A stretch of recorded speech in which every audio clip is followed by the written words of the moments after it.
Operation Sindoor success అయిన తర్వాత Indian army అంటే లేదా ఆర్మ్డ్ ఫోర్సెస్ యొక్క స్ట్రెంత్ చూస్తే చాలా బాగా అనిపిస్తుంది సార్. ఒక 3 ఎగ్జాంపుల్స్. అందులో ఒకటి ఏంటంటే ఇప్పుడు అభినందన్ స్టోరీ అందరికీ తెలుసు.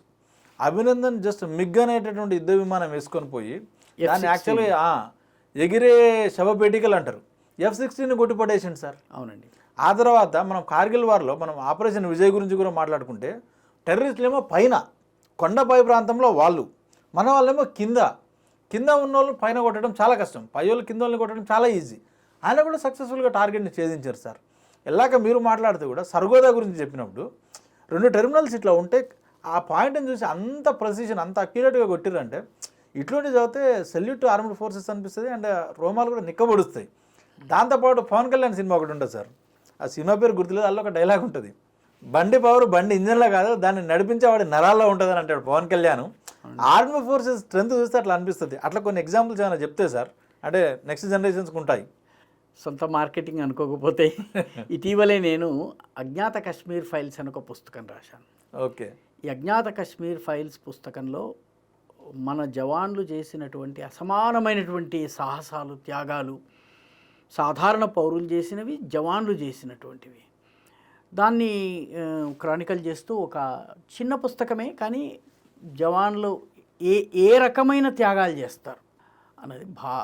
భారతీయ సైన్యం యొక్క అతిపెద్ద అసెట్ S-400 కాదు, భారతీయ సైన్యం యొక్క అతిపెద్ద అసెట్ రఫాల్ కాదు, భారతీయ సైన్యపు అతిపెద్ద అసెట్ భారతీయుడు, మన సైనికుడు.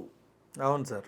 మన సైనికుడి యొక్క ఫైటింగ్ స్పిరిట్కి సంబంధించినటువంటి కథలు మనం ఈ తరానికి నేర్పించాలి. మీకు ఉదాహరణ, సమయం తక్కువ ఉంది, కొన్ని ఉదాహరణలు ఇస్తాను. 1962 యుద్ధంలో ఒక సైనికుడు కొండ మీద ఉన్నాడు. ఆ కొండ మీద ఉండి అతనితో పాటు ఉన్నటువంటి తోటి సైనికుడు కూడా చనిపోతే ఒంటరి వాడైతే అతని ప్రియురాలు అతనికి ఆయుధాలు అందిస్తే ఆ కొండ మీద నుంచి 6-7 చోట్ల నుంచి ఫైరింగ్ చేస్తూ అతను 72 గంటలు చైనా ఆర్మీని ఆపుతాడు. చైనా ఏం భావిస్తుందంటే అక్కడ పెద్ద గ్యారిసన్ ఉంది, చాలామంది సైనికులు ఉన్నారు, రకరకాల ఏరియాస్ నుంచి కాల్పులు జరుగుతున్నాయని. కానీ ఒకే సైనికుడు, అతని పేరు జస్వంత్ సింగ్ రావత్, అతనికి గుడి కట్టారు ఇప్పుడు అరుణాచల్ ప్రదేశ్లో. మీకు ఓటీటీ ప్లాట్ఫామ్లో 72 అవర్స్ అనేటటువంటి సినిమా ఉందండి జస్వంత్ సింగ్ రావత్ యొక్క త్యాగం మీద. తప్పనిసరిగా మనము యువకులు చూడవలసిన సినిమా. మీకు అలాగే 1962 యుద్ధంలో మన దగ్గర ఆయుధ సంపత్తి లేదు. అటువంటి దానిలో మన సైనికులు 160 మంది కుమాయూన్ రెజిమెంట్కి చెందిన మేజర్ సైతాన్ సింగ్ నాయకత్వంలో ఒక 100-120 మంది సైనికులు చైనాని నిలువరిస్తారు. చైనా ఆగిపోతుంది.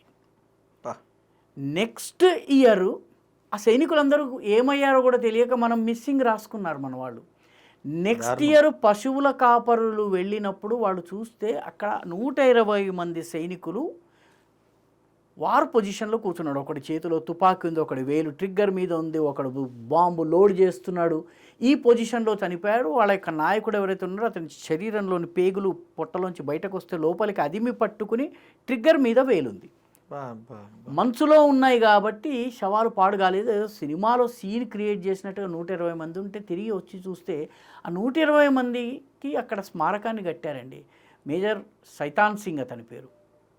మేజర్ సైతాన్ సింగ్ యొక్క పోరాటం ఎంత గొప్పదంటే మనం అసలు ఊహించలేము. అంటే 120 మందిలో ఒక్కడికి వీపు మీద గాయం లేదు. అందరికీ ఛాతీ మీద, భుజం మీద, తల మీద, కంటి మీద, ఇంకో చోట, కానీ వీపు మీద గాయం ఉన్న సైనికుడు లేడు. మీకు ఇలాంటి ఎన్ని కథలను మన సైన్యానికి సంబంధించి మనం చెప్పవచ్చును.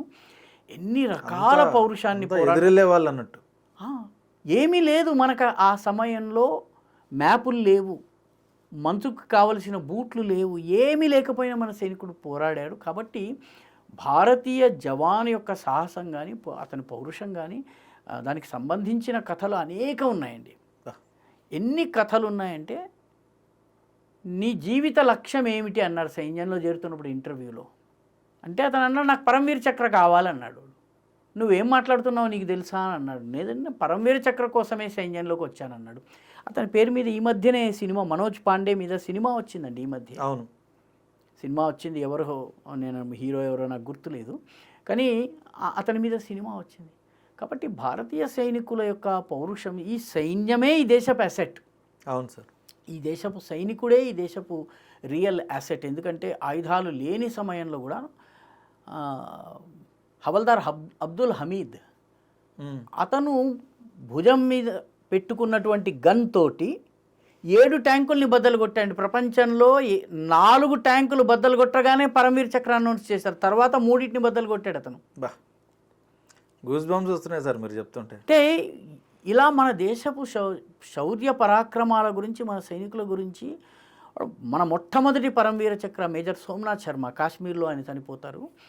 ఆయన లాస్ట్ మెసేజ్ ఏంటంటే, శత్రువు నాకు కూతవేటు దూరంలో కనిపిస్తున్నాడు, శత్రువు నా దగ్గర ఆయుధాలు అయిపోతున్నాయి, కానీ సార్ నేను వెనక తిరగదలుచుకోలేదు, వీపు చూపించదలుచుకోలేదు, పారిపోదలుచుకోలేదు, I will fight to the last అంటాడు. Major Somnath Sharma is the first recipient of Paramvir Chakra. మీరు పరమవీర చక్రలే కాదండి, రకరకాల కథలు. మన సైన్యంలో ఉండే బట్టలు ఉతికే ధోబీ ఉన్నాడు ఒక ఆయన. 1947 సంగతి, కాశ్మీర్ యుద్ధం సంగతి 47లో. బట్ మన సైన్య పటాళం వెళ్తోంది, దాని మీద హఠాత్తుగా పాకిస్తాన్ దాడి జరిగింది. పాకిస్తాన్ దాడిలో మేజర్ గాయపడ్డాడు, జవాన్లందరూ గాయపడ్డారు. చాకలివాడు ఎవరైతే వెంట ఉంటాడో అతన్ని ధోబీ రామచందర్ అంటారు.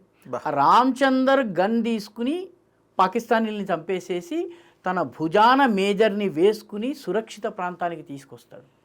అతనికి మహావీర్ చక్ర ఇచ్చారండి. నాన్ ఆర్మీలో కేవలము బట్టలు ఉతికేటటువంటి వ్యక్తి చూపించిన పౌరుషం అది. ధోబీ రామచందర్ అని మీరు కనుక ఇంటర్నెట్లో కొడితే ధోబీ రామచందర్ ఫోటో వస్తుందండి.